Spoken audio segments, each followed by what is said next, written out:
আপনারা এখানে? দাদা বৌদি তো নেই বাড়িতে, ওরা হসপিটালে গেছে চেকআপের জন্য। হ্যাঁ, সেটা আমরা জানি। ওনাদের সাথে নয়, আমরা তোমার সাথে কথা বলতে চাই। আমার সাথে? একে চেনো? না স্যার। আর এদের চেনো? না স্যার। আরে এরা তোমার থিয়েটারের বন্ধু। তুমি তো এটা বলনি যে তুমি অ্যাক্টরদের কাজও দাও। এই পার্টিতে তুমি ওদের ডেকেছিলে না, মল্লিকাকে ভয় দেখাতে আর উল্টোপাল্টা প্রশ্ন করার জন্য? এবার তাড়াতাড়ি বলে দাও, এসব তুমি কেন করেছিলে? কি জানো তুমি মল্লিকার ব্যাপারে? হ্যাঁ, ওর আগের জীবনের ব্যাপারে? আর সেই লোকটার ব্যাপারেও, যার মৃত্যু তোমাদের বাড়িতে হয়েছে। আমি কিচ্ছু জানি না। মানে বলতে চাইছি, আমি মল্লিকার ব্যাপারে কিচ্ছু জানি না। আমি তো শুধু অতটুকুই জানি যতটা আমাকে ওই লোকটা বলেছিল, যার মুখটা পোড়া। তুমি ওই লোকটাকে চেনো? হ্যাঁ স্যার, যেদিন ওই লোকটা মল্লিকাকে হুমকি দিয়েছিল আমি ওখানেই ছিলাম। আর যখন দাদা মল্লিকাকে সামলাচ্ছিল তখন আমি ওই লোকটার পেছনে গেছিলাম। শোনো। কি হলো? কে তুমি? আর তুমি মল্লিকাকে কি বলছিলে? কি করে জানো তুমি ওকে? এটা আপনি আমায় কেন জিজ্ঞেস করছেন? ওনাকে জিজ্ঞেস করুন, যে মল্লিকা সাথে ঘুরে বেড়াচ্ছে ওনাকে জিজ্ঞেস করুন। দিয়াকে উনি বলবেন যে 1 বছর আগে কি হয়েছিল বোটে। হ্যাঁ, এই দেখুন, এই সব কিছু ওর পরিণাম। হ্যাঁ, আমাকে জিজ্ঞেস করছে কে মল্লিকা। আমার মল্লিকাকে নিয়ে কোনো চিন্তা নেই, কিন্তু আমি শুধু আমার দাদাকে নিয়ে চিন্তিত। আর আমি চাই না ওই পাগল মেয়েটার জন্য আমার দাদাকে হারিয়ে ফেলি। স্যার, এর থেকে বেশি আমি কিচ্ছু জানি না, সত্যি বলছি। স্যার, তার মানে এটা তো ডেড এন্ড। ঠিক আছে, আপনি যান। এখন তো একটাই রাস্তা আছে। প্রথমে এটা জানতে হবে যে 1 বছর আগে কোন বোটেই অ্যাক্সিডেন্টটা হয়েছে।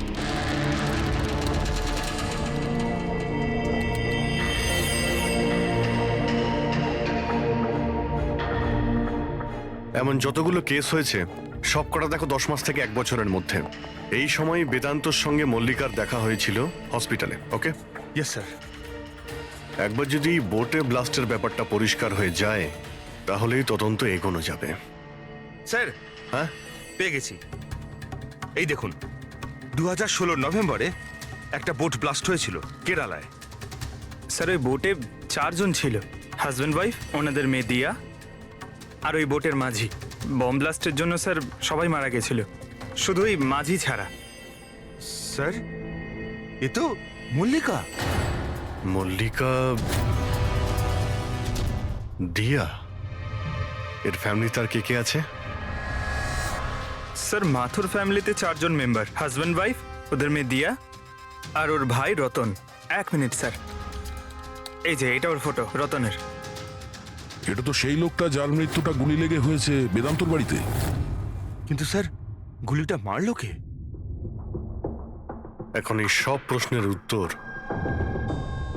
কেরালাতে গেলেই জানতে পারা যাবে।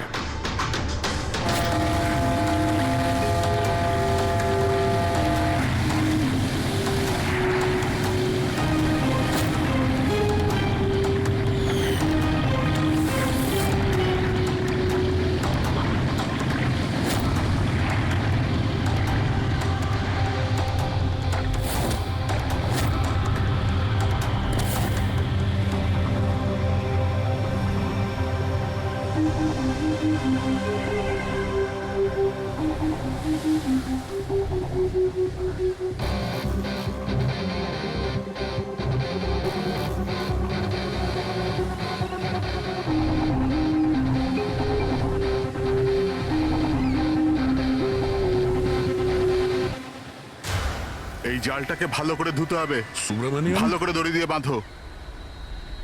আগে আপনি সুব্রমণিয়াম? হ্যাঁ, সিআইডি, মুম্বাই।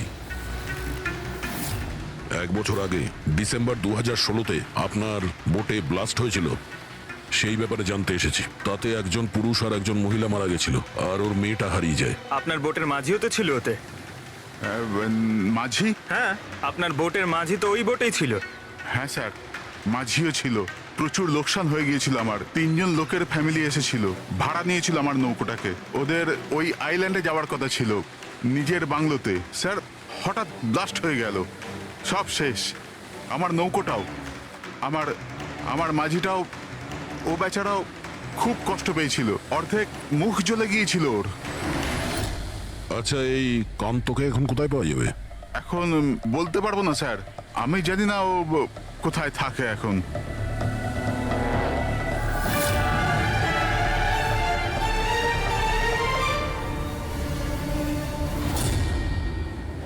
ইশারা কাকে করছিলেন? ইশারা? হ্যাঁ? ও স্যার, কে ওদিকে? স্যার, আমার স্যার,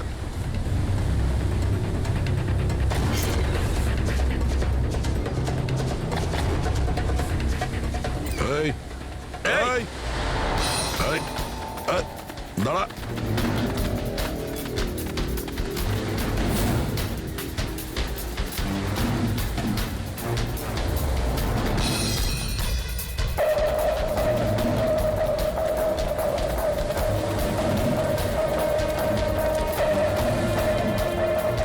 আই!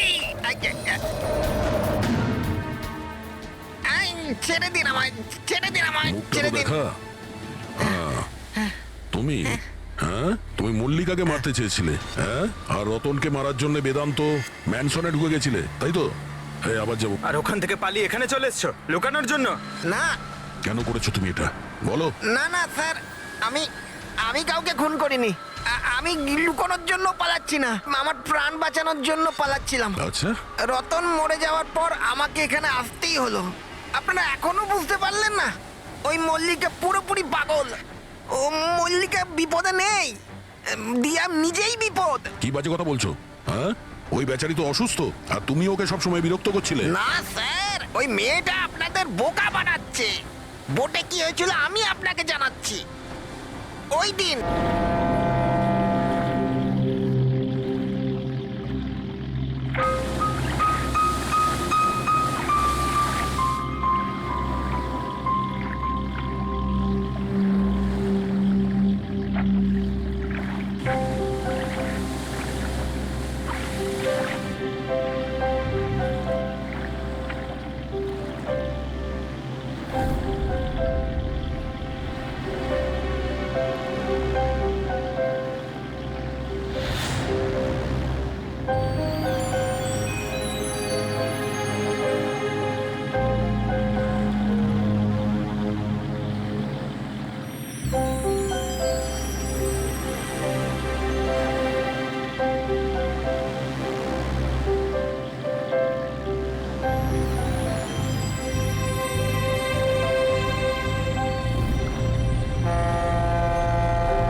রিয়া, তাড়াতাড়ি এসো, তাড়াতাড়ি এসো, নাহলে কেবিনে আবার বন্ধ করতে হবে আগের মতো।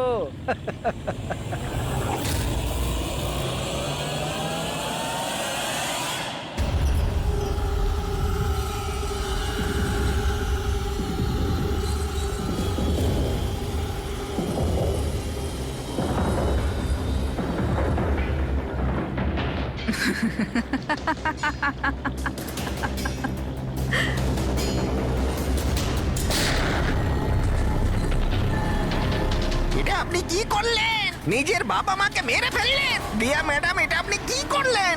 কে দিয়া ম্যাম? আমার নাম সোনিয়া। সোনিয়া দুজনকে কোনো দিন ছাড়ে না। এক, যে ওকে ঘরে বন্দি করে। দ্বিতীয়, যে ওকে খারাপ কাজ করতে দেখে আমাকে নেয়। মারবেন না।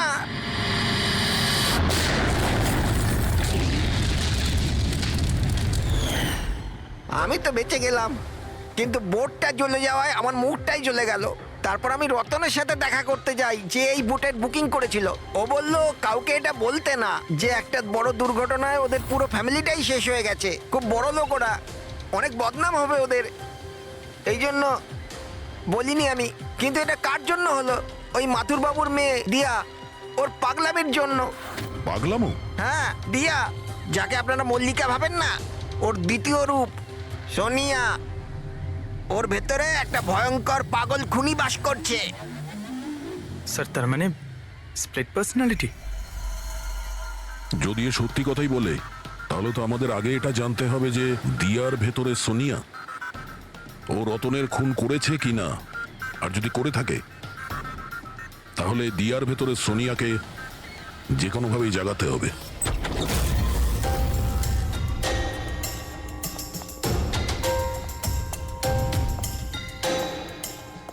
মিস্টার বেদান্ত, আপনি কিছুক্ষণের জন্য এখান থেকে চলে যান তো। আরে কিন্তু আপনারা এসব করছেনটা কি? তুমিও চলে যাও এখান থেকে।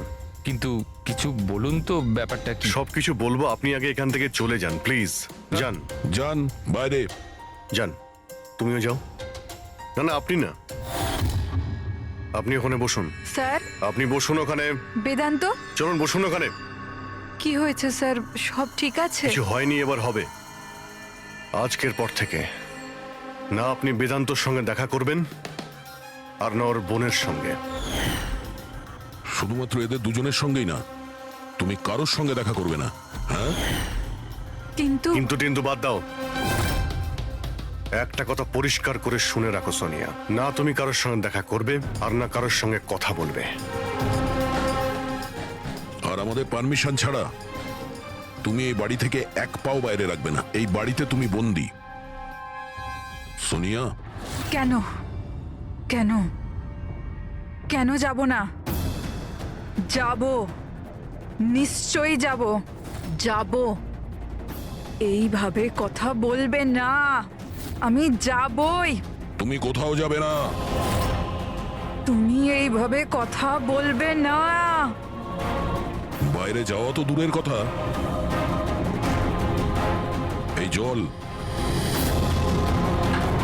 জলটা এখানে রাখা রইল। আমাদের পারমিশন ছাড়া তুমি এই জলটাও খেতে পারবো না, বুঝেছো?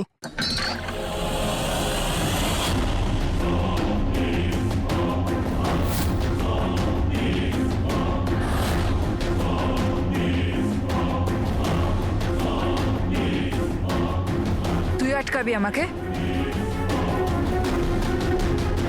নাকি তুই সোনিয়া নিজের ইচ্ছার মালিক? সোনিয়াকে কেউ আটকাতে পারবে না। সোনিয়াকে কেউ আটকাতে পারবে না।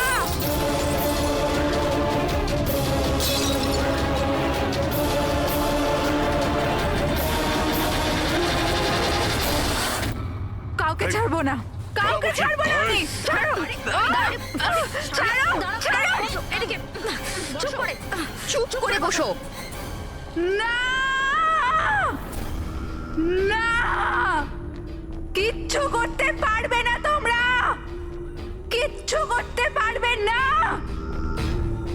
সোনিয়া থাকতে দিয়ার কেউ কিচ্ছু করতে পারবে না, কিচ্ছু করতে পারবে না।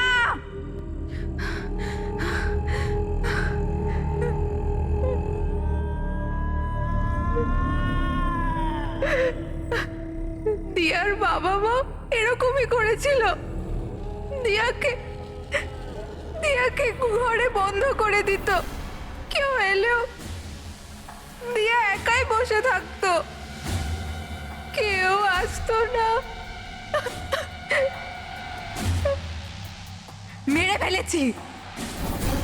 মেরে ফেলেছি আমি দিয়ার বাবা মাকে।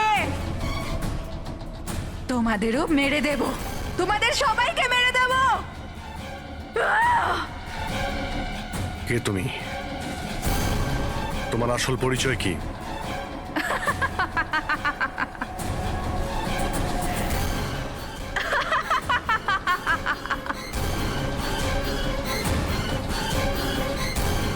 আমি কে?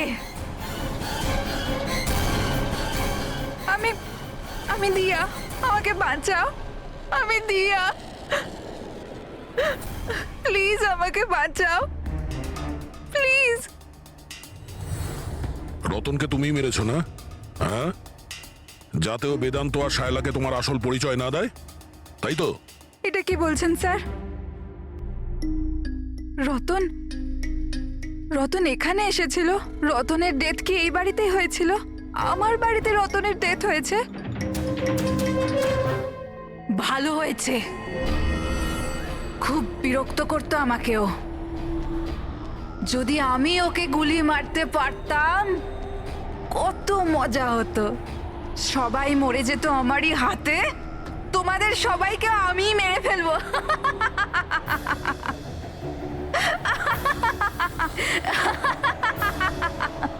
খোলো আমাকে, আমি বলে দিচ্ছি, আমাকে খুলে দাও, না হলে তোমাদের সবাইকে মেরে ফেলবো।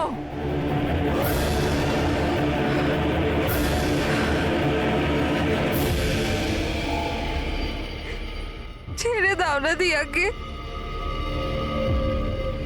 প্লিজ প্লিজ আমায় ছেড়ে দাও, আমি কিচ্ছু জানি না।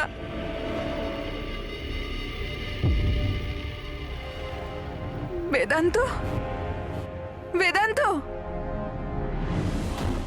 বেদান্ত, তুমি কোথায় গেলে? বেদান্ত কোথায়? প্লিজ আমাকে এখান থেকে নিয়ে যাও। খুলে দাও, খুলে দাও আমাকে।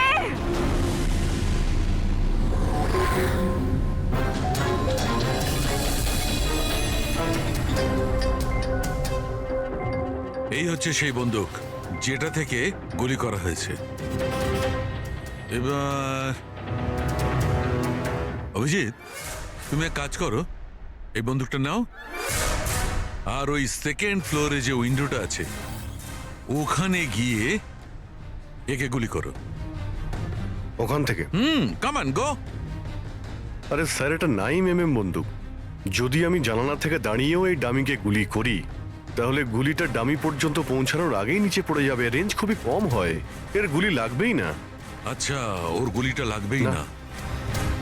ওকে, এর গুলিটা যদি ওখান থেকে না লাগে তাহলে দয়া দয়া তুমি এক কাজ করো, তুমি এখান থেকে 7-8 ফুট দূর থেকে একে গুলি করো। Come on.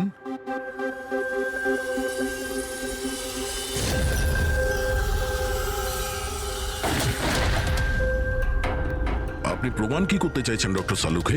দয়া এটাই যে মল্লিকা বিপজ্জনক হতে পারে, খুনিও হতে পারে, কিন্তু ও নিজের ভাই রতনকে মারেনি। কি বেসিসে তুমি এটা বললে? আমি বলছি, দয়া, যখন তুমি একে গুলি মেরেছো এই গুলিটা সিধে এখানে গিয়ে লেগেছে এর খুলিতে নিচের দিকে। হ্যাঁ, যদি এই গুলিটা সেকেন্ড ফ্লোর থেকে ছোঁড়া হতো তাহলে অভিজিৎ যেমন বলেছে ওই গুলিটা এখানে এসে পৌঁছতোই না, নিচে পড়ে যেত। আর মনে করো যদি ওটা খুব পাওয়ারফুল গান হয়, গুলি একে লেগেও যায়, তাহলে গুলিটা এর ওপর থেকে নিচের দিকে লাগতো, কারণ গুলিটা এইভাবে আসতো এই ওপর থেকে নিচের দিকে। কিন্তু আমি যে ক্ষতটা পেয়েছি ওটা একদম সিধে গেছে, সিধে। সেই জন্য মল্লিকা এই গুলিটা চালায়নি। স্যার, কিন্তু যদি মল্লিকা গুলি না চালায় তাহলে কে চালালো?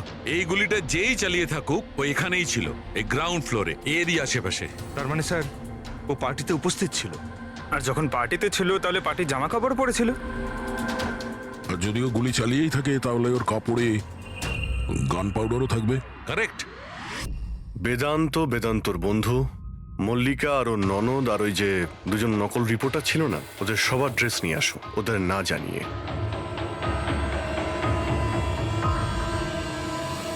আমাদের কাছে এটা একটা অদ্ভুত কেস ছিল। শুরুতে আমরা বুঝতেই পারছিলাম না যে খুনি আসলে কে। কিন্তু কথায় আছে না, সত্য কোনোদিনও গোপন থাকে না। ও মল্লিকাকে হুমকি দিয়েছিল, ভয় দেখিয়েছিল, এটা সত্যি। আর 1 বছর আগে মল্লিকা ওর বাবা মাকে খুন করেছিল, এটাও সত্যি। কিন্তু মল্লিকার ভাইয়ের খুন না মল্লিকা করেছে আর না নৌকো চালক করেছে। রতনের খুন সেই করেছে যে রতনের খুব কাছে দাঁড়িয়েছিল, একদম কাছে। আর সে শুরু থেকেই আমাদের চক্রব্যূহতে ফাঁসিয়ে রেখে দিয়েছিল, আর আমরা ঘুরেই যাচ্ছিলাম। শেষ পর্যন্ত সে তারই চক্রব্যূহতে ফেসে যায়। ও আমাদের অনেক মিথ্যে কথা বলেছে, অনেক মিথ্যে, কিন্তু সত্যি বেশি দিন গোপন থাকে না। বেদান্ত, তুমি আমাদের অনেক মিথ্যে বলেছ, কিন্তু তোমার এই ড্রেস সত্যিটা বলে দিয়েছে। আমরা তোমার জামার থেকে গান পাউডার পেয়েছি।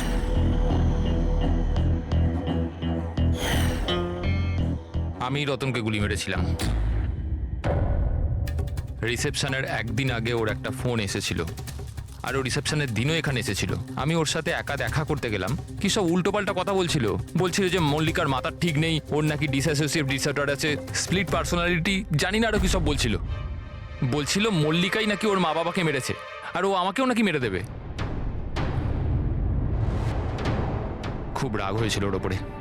যখন আমি ওর কথা না শুনে ওকে এখান থেকে বেরিয়ে যেতে বললাম, তো আমাকে ধমকি দিল যে ও নাকি পুলিশে গিয়ে সব কিছু বলে দেবে।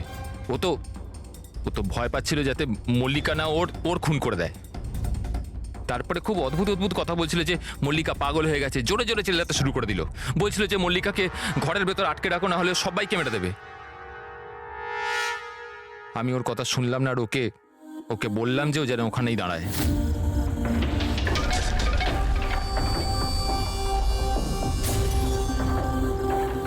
ওকে আমি নিজের প্রাণের থেকেও বেশি ভালোবাসি। আর ওই রতন, আরে এই রতন ওকে পাগল বলছিল, ওকে জেলে পাঠাতে চাইছিল। সব কিছু শেষ হয়ে যেত, মল্লিকার জীবন, আমার ইমেজ, এই সব কিছু শেষ হয়ে যেত। সেটা তো মিস্টার বেদান্ত ধরে নাও শেষ হয়েই গিয়েছে। আর তুমি এটা কি করে ভাবলে যে তুমি কারো খুন করে দেবে আর তোমার জীবন আর ইমেজ ঠিক থাকবে? হ্যাঁ, মল্লিকা ওরফে দিয়া এই অপরাধ অজান্তে করেছে, সজ্ঞানে করেনি। কিন্তু তুমি সবকিছু জেনে এই অপরাধ করেছো। সেই জন্য মল্লিকা যাবে অ্যাসাইলামে, আর তুমি যাবে গরাদের ভিতরে।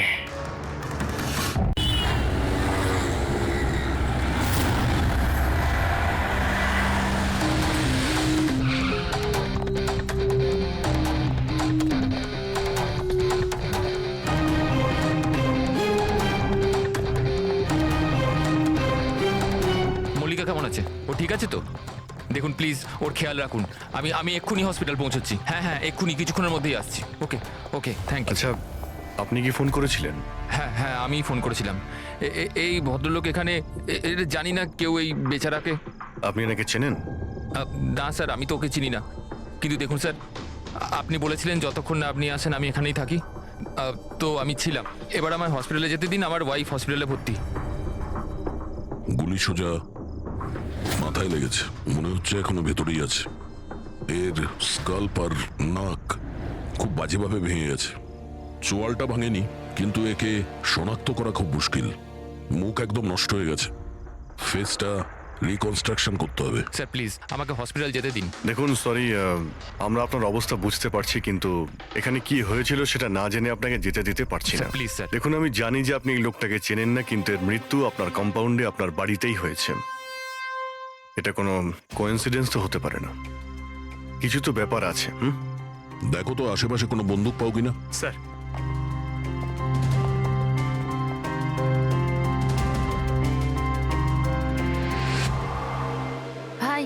ভাই ইউ ডোন্ট ওয়ারি, আমি খবর নিয়েছি, বৌদি একদম ঠিক আছে হসপিটালে। স্যার, এ আমার বোন শায়লা। রিসেপশনের পুরো ফাংশনটা এই অর্গানাইজ করেছিল। হ্যাঁ স্যার, আমরা সবাই ফাংশনে বিজি ছিলাম, তখনই গুলি চালানোর আওয়াজ শুনতে পেলাম আমরা। তার আগে কি হয়েছিল আমি আপনাকে বলছি। স্যার, 2 দিন আগেই আমার বিয়ে হয়েছে মল্লিকার সাথে, আর আজকে ছিল রিসেপশন। সবকিছু ঠিকঠাক চলছিল। মল্লিকা আমার সকল বন্ধুদের সাথে, সব কালিগদের সাথে আলাপ করছিল। হ্যাঁ, কিছু লোক ছিল যাদের মল্লিকাকে নিয়ে প্রবলেম হচ্ছিল, কারণ ওরা ভাবছিল মল্লিকা আমার স্টেটাসের সমান নয়। বেদান্ত এই মেয়েটাকে বিয়ে করেছে, আর কোনো মেয়ে পেল না? কমসে কম কোনো নিজের স্ট্যাটাসের মেয়েকে নিয়ে আসতো। জানি না কোন বস্তি থেকে নিয়ে এসেছে একে। আই এম শিওর যে এই একে ফাঁসিয়েছে। কিন্তু আমার এইসব কথায় না তো কোনো সমস্যা হয়েছে, না তো হবে। হঠাৎ আমি দুজনকে পার্টিতে আসতে দেখলাম, একটা লোক এবং একজন মহিলা, হাতে ক্যামেরা, গলায় আইডি কার্ড। আমি ভাবলাম হবে হয়তো কোনো রিপোর্টার। তারপর মল্লিকার সাথে কথা বলা শুরু করলো। কে জানে কি জিজ্ঞেস করছিল ওকে, কিন্তু মল্লিকা ওদের কথা শুনে যেন বিচলিত হচ্ছিল। ও ভেতরে চলে গেল। আমি ভাবলাম আমি গিয়ে ওকে আটকাই। আমি রিপোর্টারগুলোর পিছু নিতেই যাচ্ছিলাম কি কেউ একজন আমায় ডাকলো। ওর কয়েক মিনিট বাদেই গুলি চলার আওয়াজটা এলো। আর আমরা সবাই ছুটে বাইরে বেরিয়ে এলাম। আপনারা পেছনে থাকুন, পেছনে সরে যান। সরুন সরুন। আর তারপরেই আমি আপনাকে ফোন করলাম আর মল্লিকাকে হসপিটাল নিয়ে যাওয়া হলো। আচ্ছা, ওই যে দুটো রিপোর্টার এসেছিল পার্টিতে, ওরা কি কথা বলছিল কিছু শুনেছো তোমরা? আগে না স্যার, আগে হ্যাঁ, আমি শুনেছিলাম কথা বলতে। আমি তো এখানেই দাঁড়িয়েছিলাম, আমার বন্ধুর সাথে কথা বলছিলাম। রিপোর্টারের নাম পামেলা আর করণ, আর ওরা বম্বে ক্রনিকল টাইমসের ছিল। গুড, এ তো খুব ভালো কথা। আর কিছু শুনেছিলেন? আপনার সঙ্গে কোনো কথা বলেছিল ওরা? না না, ওরা মালিকাকে জানি না কেমন অদ্ভুত অদ্ভুত প্রশ্ন করছিল। তুমি কখনো বোট ব্লাস্টের ব্যাপারে শুনেছো? তুমি নিশ্চয়ই বোটে বন্দুক সহ একজন মানুষকে দেখেছো। নো প্রবলেম, আমি নিজেই খুঁজে নেব। বেচারি মালিকা খুব ঘাবড়ে গেছিল আর ভেতরে চলে গেল। আর কিছুক্ষণ পরে গুলির আওয়াজ পাওয়া গেল। এরকম পাগল রিপোর্টার আমরা অনেক দেখেছি, আর আপনারাও খুব ভালোভাবে জানেন যে কোনো কারণ ছাড়া কোনো রিপোর্টার এরকম ফালতু প্রশ্ন করবে না। তো তোমার কি মনে হচ্ছে ওরা দুজন কোনো রিপোর্টার ছিল না? হতে পারে। ওরা যখন ভিতরে ঢুকেছিল তখন তোমরা গেটের সামনে ডিউটি করছিলে, তো ওদের দেখেছিলে তোমরা? গেটের বাইরে সিসিটিভি ক্যামেরা লাগানো আছে, নিশ্চয়ই ভেতরে আসলে দেখা যাবে। স্যার ওদের এন্ট্রি রেজিস্টারেও আছে, যদি আপনি বলেন তো নিয়ে আসবো। এতে বলার কি আছে, তাড়াতাড়ি গিয়ে নিয়ে এসো, যাও তাড়াতাড়ি। অভিজিৎ, এই লোকটার পকেটে না কোনো আইডি আছে না কোনো মোবাইল আছে, পকেট খালি। আর দ্বিতীয় কথা হলো এর মাথায় গুলি লেগেছে পেছন থেকে, আর ডাইরেকশন দেখে মনে হচ্ছে যে গুলি ভেতর থেকে চলেছে। সব জায়গা খুঁজে নিয়েছি স্যার, কোথাও কিচ্ছু নেই। আর স্যার বন্দুকটাও সে বাড়িতে রেখে যায়নি। যদি বাড়িতে রেখে যেত হয়তো সবাই ভয় পেয়ে যেত। কিন্তু এরকম তো কোনো ব্যাপার নয় স্যার, আমাদের বাড়িতে তো অনেক রকম বন্দুক আছে। কি বলছেন, বাড়িতে? হ্যাঁ, কারণ দাদা তো গানসের ডিলার না। আপনি তো এটা বলেননি যে আপনি বন্দুকের ডিলার? হ্যাঁ। কোথায় রাখেন আপনার এই গান? চলুন দেখান। আর হ্যাঁ, পার্টিতে আপনি যে যে গেস্টকে ইনভাইট করেছিলেন তাদের লিস্টটা আমরা চাই। হ্যাঁ, এক্সকিউজ মি। হ্যালো, কি? হ্যাঁ হ্যাঁ, আমি আমি আমি এক্ষুনি আসছি। ঠিক আছে, আমি আসছি। আমরাও যাব আপনার সাথে আপনার ওয়াইফের সঙ্গে দেখা করতে। হতে পারে এই খুনের সঙ্গে তার অজ্ঞান হয়ে যাওয়ার কোনো না কোনো রিলেশন আছে। মল্লিকার আগের জীবনটা পুরো সাদা, একদম ফাঁকা। ইনফ্যাক্ট যে হসপিটালে আমি ট্রাস্টি, মল্লিকা ওখানকার একটা পেশেন্ট ছিল। ওর অ্যাক্সিডেন্ট হয়েছিল আর শকের জন্য ওর সমস্ত স্মৃতিশক্তি চলে গেছিল। ও কে, কোথা থেকে এসছে, ওর সাথে কি হয়েছে ওর কিচ্ছু মনে ছিল না। ওর তো নিজের নামটাও মনে ছিল না। মল্লিকা নামটা আমরা দিয়েছিলাম। আমি যখন ওর সাথে দেখা করলাম তো খুব বিচলিত ছিল, খুব ভয়ের মধ্যে ছিল। কিন্তু ধীরে ধীরে আমি ওকে আশ্বাস দিলাম যে সব কিছু ঠিক হয়ে যাবে। আর এইভাবে মেলামেশা করতে করতে আমার ওকে ভালো লাগতে শুরু করলো। ওর আগের জীবনটা নিয়ে আমার কোনো মাথা ব্যথা ছিল না স্যার, এই জন্য আমি ওকে বিয়ের প্রস্তাব দিলাম। কিন্তু স্যার যবে থেকে মল্লিকা আমার জীবনে এসছে, ওর জীবনটা বিপদের মধ্যে পড়ে গেছে। তার মানে কি বলতে চাইছেন আপনি? স্যার আগের সপ্তাহে আমরা সিটি স্কোয়ার মলে গেছিলাম। বিয়ের প্রস্তুতি একদম জোর কদমে চলছিল।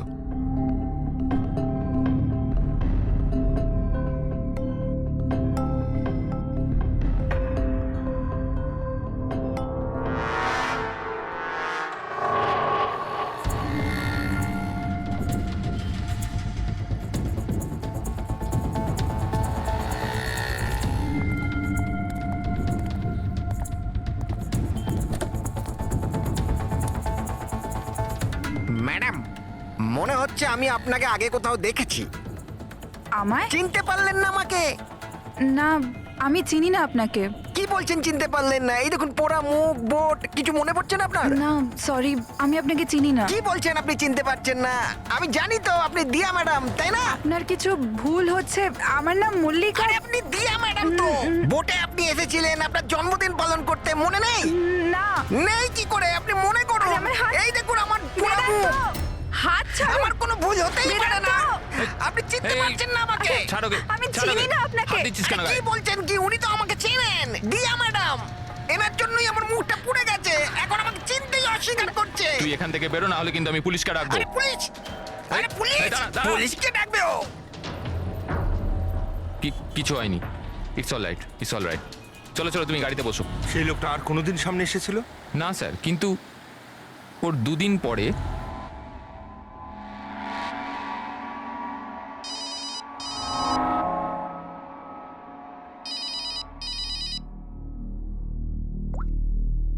হ্যালো, কেমন আছো সোনিয়া? সোনিয়া? মনে হচ্ছে আপনার কোথাও ভুল হচ্ছে। এখানে সোনিয়া বলে কেউ থাকে না, রং নাম্বার।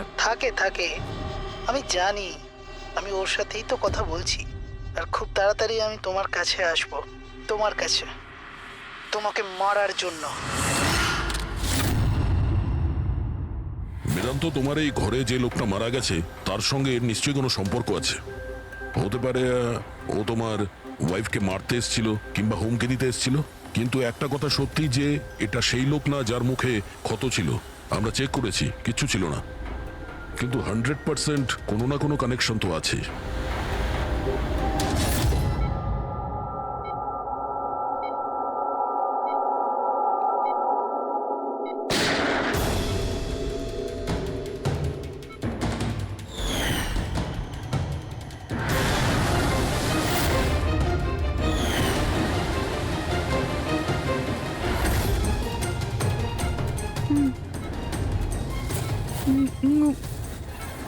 গুলি গুলি না না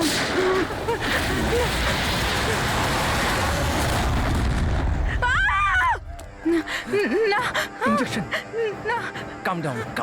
আমাকে ছেড়ে দাও, আমি কিছু করিনি, ছেড়ে দাও। Mallika, are you alright? Relax, তুমি হসপিটালে আছো, একদম সেফ আছো। মল্লিকা, মল্লিকা, মল্লিকা কেমন আছো তুমি? হ্যাঁ, ও গড, কেমন, ঠিক আছো তো তুমি? ঠিক আছো? ডক্টর ঈশান্ত, আপনি বলছিলেন যে বেদান্তকে, যে মল্লিকা একটু অস্থির হচ্ছিল, কিছু বিড়বিড় করছিল, কি হয়েছিল ওর? আসলে মল্লিকা যখন জ্ঞান ফিরল খুব অদ্ভুত ধরনের কথা বলছিল। এরকম মনে হচ্ছিল যেন ও এখানে তো আছে কিন্তু ওর মস্তিষ্ক অন্য কোথাও। মানেটা কি? এরকম মনে হচ্ছিল যেন ও কোনো পুরনো ঘটনার কথা মনে করছিল। ওর অবচেতন মন যেন ওই ঘটনাটাই দেখছে। মল্লিকা, দেখো, ঘাবড়িও না, কিচ্ছু হবে না তোমার। তুমি কি দেখেছো বলো, কি শুনেছো? গুলির আওয়াজে আমার চোখ খুলল।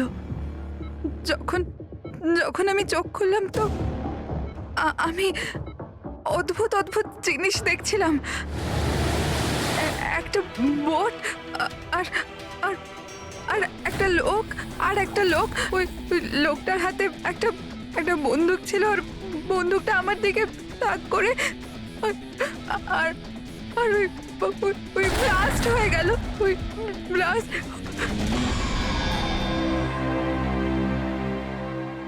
ডাক্তারবাবু,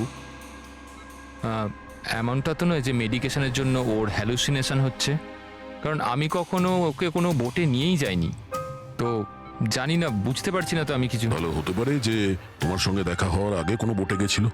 হ্যাঁ, তবে তুমি তো বলেছিলে না যে তুমি যখন ওর সঙ্গে দেখা করেছিলে ওর আগের জীবনের কথা কিছু মনেই ছিল না? এক্স্যাক্টলি, এরকম মনে হচ্ছিল যেন ওর কোনো পুরনো ঘটনা বা ওর জীবনের কোনো মুহূর্ত ওর মস্তিষ্কে নাড়া দিচ্ছে। ডাক্তারবাবু, আপনি তাহলে বলতে চাইছেন যে এটাও মল্লিকার জীবনের গল্পের একটা অংশ? হতে পারে সেটা। আমাদের সাবকনসিয়াস মাইন্ড কখনো কখনো কোনো ঘটনাকে, ওর মেমোরিকে মনের মধ্যে আঁকড়ে ধরে রাখে। আর ওই ঘটনার সঙ্গে সম্পর্কিত কোনো ঘটনা বা জিনিস সামনে আসে, তাহলে ওই ঘটনাটা আবার পুনরায় মনে আসে। বেদান্ত, মনে হচ্ছে তোমার ভয় ঠিকই ছিল। মল্লিকার জীবনের ঝুঁকি আছে। ওই লোকটা যে তোমার বাড়িতে মারা গেছে ওই ষড়যন্ত্রের সঙ্গে যুক্ত আছে। কিন্তু এটা আপনি কিভাবে বলতে পারেন? সেই কারণেই তো করোনার পামেলা মল্লিকাকে উল্টোপাল্টা প্রশ্ন করছিল যে তুমি কখনো কোনো বোটে চেপেছো কিনা, কিংবা কোনো লোককে বন্দুক হাতে দেখেছো কিনা। এই কেস একটা অন্যের সঙ্গে যুক্ত। প্রথমে তো এটা জানতে হবে বেদান্তর ঘরে ওই গুলিটা চালিয়েছে কে।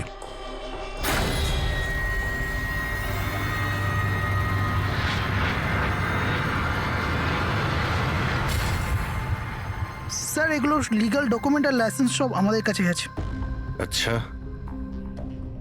এখানে এই রুমে কারা কারা আসতে পারে? এখানে বেদান্ত স্যার, মল্লিকা বৌদি আর শায়লা ম্যাডাম ওনার বন্ধু আসতে পারে। অদ্ভুত তো, এখানে তো সবাই আসতে পারে। অনেকে এখানে আসতো, তার মানে তো যে কেউ বন্দুক নিয়ে এখান থেকে ইউজ করতে পারে। স্যার, হ্যাঁ স্যার এরা দুজন রিপোর্টার সেজে এসেছিল, সিসিটিভি ফুটেজে ধরা পড়েছে। মিডিয়া অফিসগুলো থেকে খোঁজ নিয়ে জানতে পারলাম যে এরা কোনো অফিসেই কাজ করে না। নকল রিপোর্টার? ঠিক আছে, এদের ব্যাপারে খোঁজ নাও আর এখানকার সমস্ত বন্দুক বাজেয়াপ্ত করো।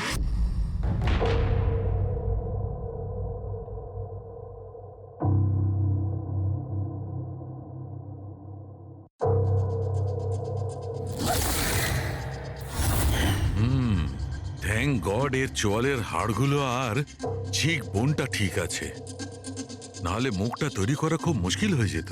বেশিরভাগ খলিটা তো ভেঙে চৌচির হয়ে গেছে। যাই হোক, এই হাড়গুলো দিয়ে তো মুখটা বানানো যেতে পারে।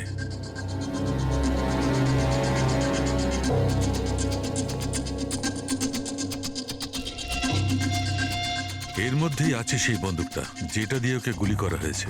জানতে হবে প্রথমে এর মুখটা তো আগে তৈরি করি।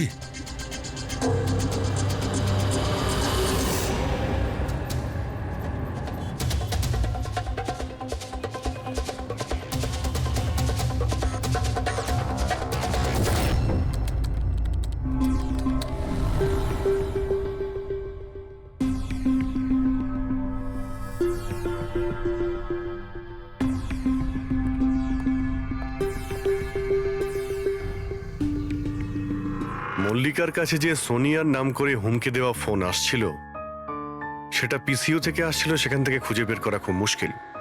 আর এই লোকটা মানে অর্ধেক পুড়ে যাওয়া লোকটা, যে ওকে ভয় দেখাচ্ছিল, এর কোনো ক্রিমিনাল রেকর্ডও নেই।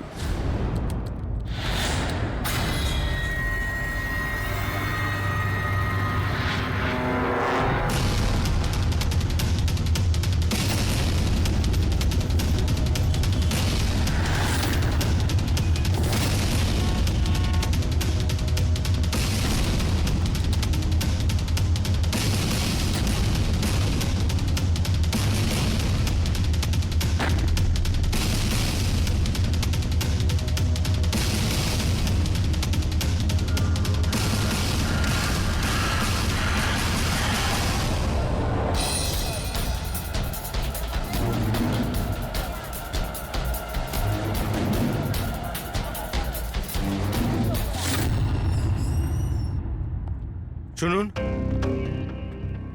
আগে বলুন। দেখুন আমরা সিআইডি থেকে আসছি। সিআইডি? আমি আপনার কি হেল্প করতে পারি? এক মিনিট, একবার এই ফটোটা দেখুন। এরা কি কোনোদিন আপনার কাছ থেকে ক্যামেরা আর মাইক ভাড়া করে নিয়ে গেছিল এই 48 ঘন্টার ভেতরে? এক মিনিট দাঁড়ান, আমি চেক করে আপনাদের বলছি। আমি এক্ষুনি আসছি।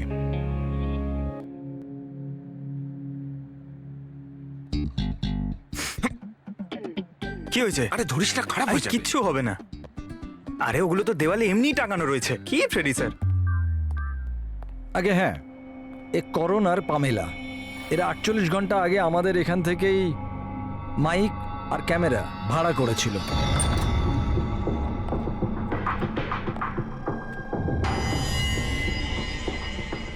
আপনারা কি জানেন মল্লিকার জীবনের ব্যাপারে?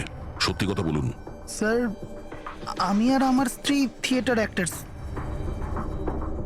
শায়লা আসলে আমাদের ফিনান্সিয়ালি অনেক উপকার করেছে। তো হি ইজ রাইট স্যার। আসলে আমাদের বলা হয়েছিল যে মল্লিকাকে অদ্ভুত অদ্ভুত প্রশ্ন করতে। আমরা তো শুধু ওটাই করেছি। বিশ্বাস করুন, আমরা এটা ছাড়া আর কিচ্ছু জানি না। প্লিজ আমাদের ওপর বিশ্বাস করুন। হেই, শায়লা এরকম কেন করবে? এমন কিছু তো আছে মল্লিকার গত জীবনের ব্যাপারে, যে ওই মেয়েটা জানে আর আমাদের কাছে লুকোচ্ছে।